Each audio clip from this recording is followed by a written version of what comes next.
ইকামাবিহীন ও অবৈধভাবে বসবাস করা প্রবাসীদের জরিমানা ছাড়াই নিজ দেশে ফেরার সুযোগ দিয়েছে লেবানন সরকার। চলমান যুদ্ধ পরিস্থিতির মধ্যে অনিশ্চয়তায় থাকা প্রবাসী বাংলাদেশিদের মধ্যে এতে কিছুটা স্বস্তি নেমে এসেছে। এর অংশ হিসেবে বৈরুতে বাংলাদেশ দূতাবাসে শুরু হয়েছে বিশেষ নিবন্ধন কার্যক্রম।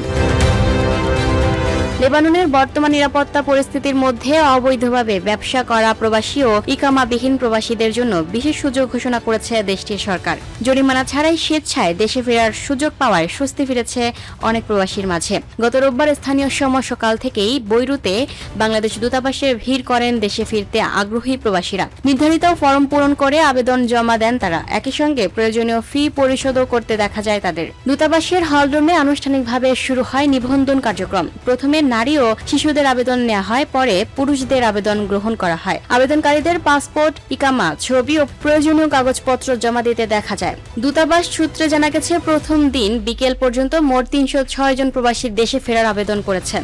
১৪ মে থেকে দ্বিতীয় ধাপে আবারও নিবন্ধনের সুযোগ দেওয়া হবে বলেও জানিয়েছে দূতাবাস। নিবন্ধন প্রক্রিয়াকে কেন্দ্র করে কোনো দালাল বা মধ্যস্থভোগীর সঙ্গে আর্থিক লেনদেন না করার জন্য প্রবাসীদের সতর্ক করেছে দূতাবাস।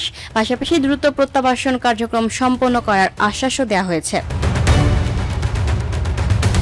Lucky Akter, up to date news, Dhaka.